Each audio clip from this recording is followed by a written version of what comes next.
AX-52 is the automatic rifle that we got at TennoCon 2024. But it looks like what does that look like, guys? That looks slightly like an AK-47 to you? Hold on. 52, 47. 52 with 47 is... Oh, no way.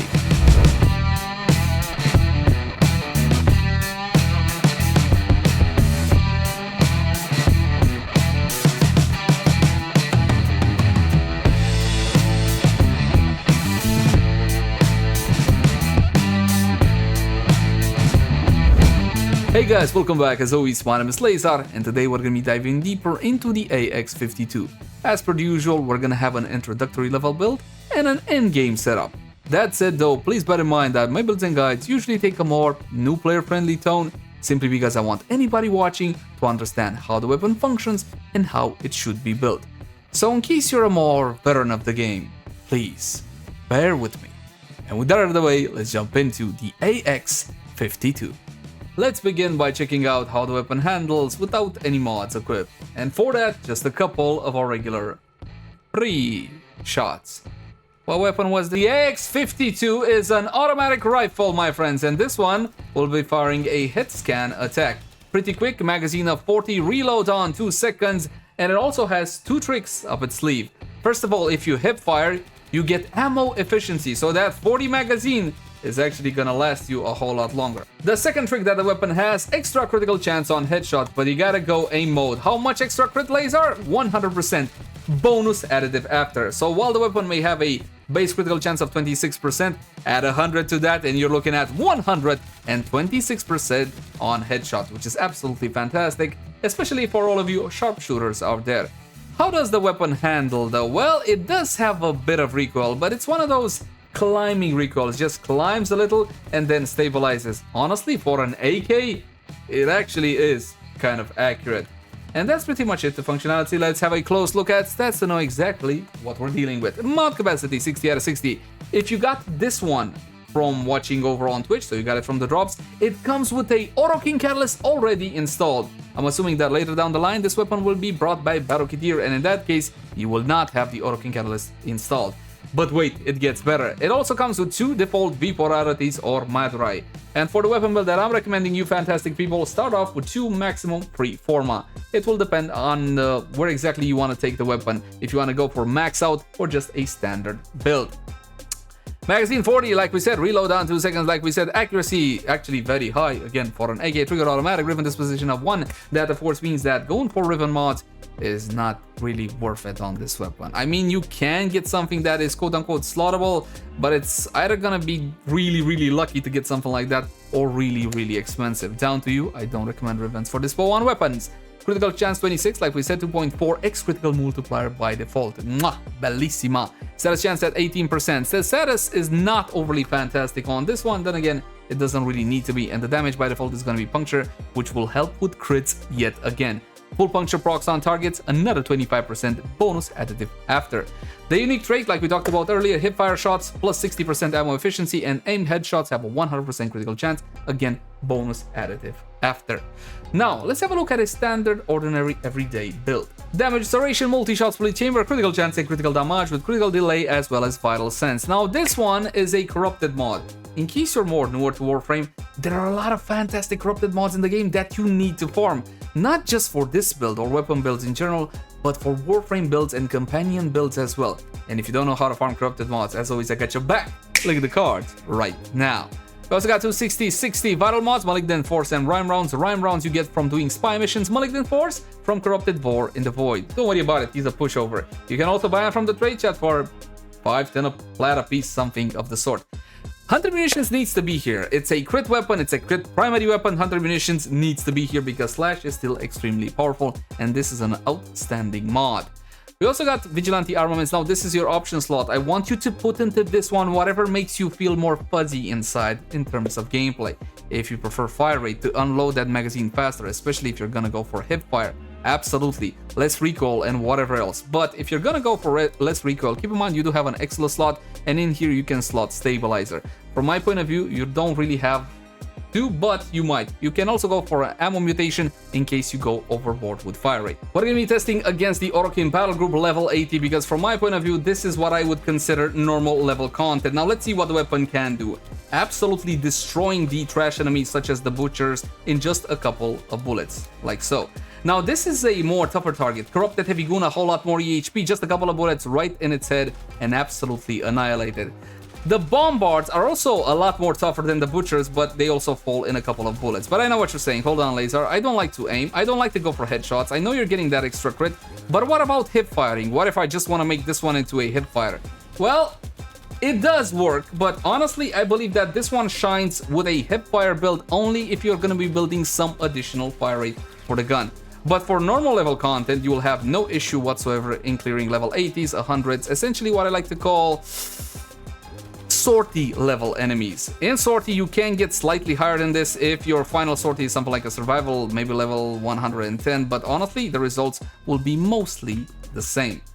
And this concludes the new player portion of the guide. Let's say that you have the necessary resources and you want to build this weapon to its absolute max. Galvanized Aptitude, Galvanized Chamber, and we also have a Bane mod here. If you hate Bane mods, you can swap this one out.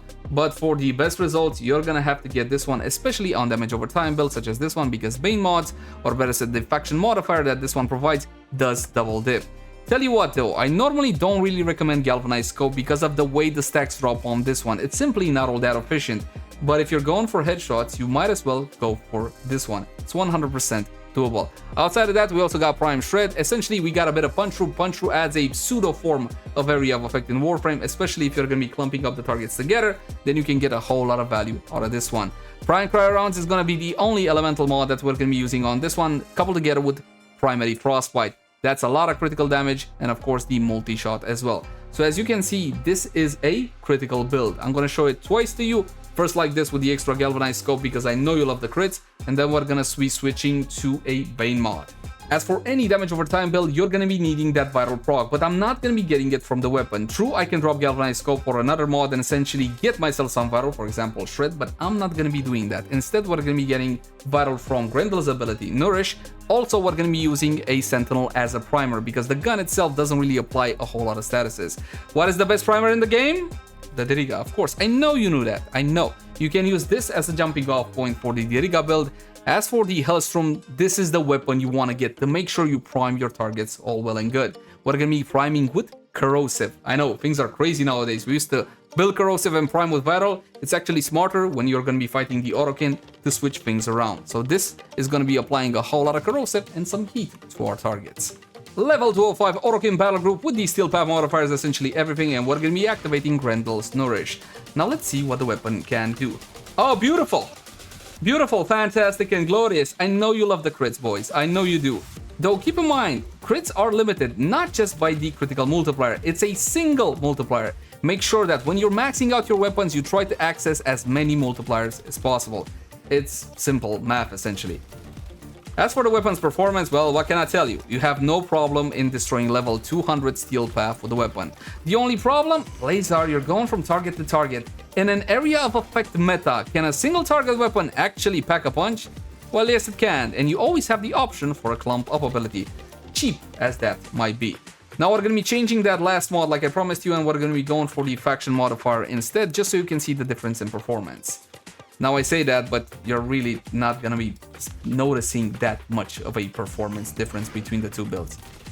I mean, guy did. Same targets as before. One more time for Subra.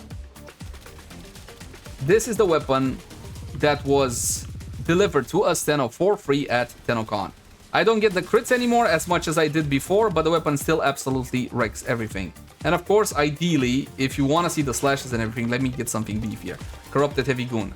Stop before you kill it and then watch the slashes and the virals and essentially everything kind of come together. Chat, what do you want to see, this or this in actual gameplay? Quick. Your choice. Scope, one vote for Scope. Scope, 2 votes for Scope. Come on, chat. Scope or Bane mod. Scope or Bane mod. Scope, Bane mod, Bone Scope. Bane is lame. Bane is lame! We have official confirmation from Twitch chat. Bane is lame. Well, Galvanized Scope is not exactly fantastic either. We're going to be going for this one for the actual gameplay test. Welcome to Deimos. Now let's see what the weapon can do against actual enemies in an actual gameplay situation, even though there's really not much difference between this and the Simulacrum now that you do have those steel path modifiers. These are base level Murmur, and the weapon is gonna absolutely shred everything that stands before it. I would recommend you go in between, aiming down sights for heavier targets, and the trash, the usual, let's say, rogue Polarvents, just aim normally so you get that extra ammo efficiency, so you can, you know, spray for longer. Because we do like spray for... Never mind about that.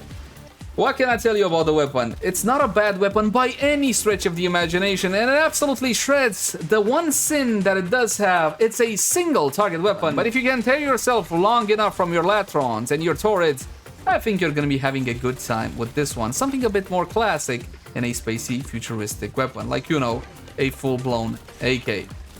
There's still one more thing that I do want to show you. What can this one do versus an Acolyte? Violence, I think it's one of the few that can, like, legitimately kill you. Here he is. Reloads once. Calm down. How can I show gun if you still move? There we go. That's it for violence. And then I told you this is the one that I can actually kill you. Now let's draw some conclusions for the AX-52. Is this one of the best weapons in the game? One that you must have at all costs? Absolutely not. This, again, is a single target weapon and an area of effect meta. However, it does have some novelty factor to it. You can have a little bit of fun with it. And you know what? Its gimmicks are a whole lot better than the one that we got last year. Of course, I'm talking about the Godva Prime. The increased ammo efficiency when hip firing, like so. Fantastic.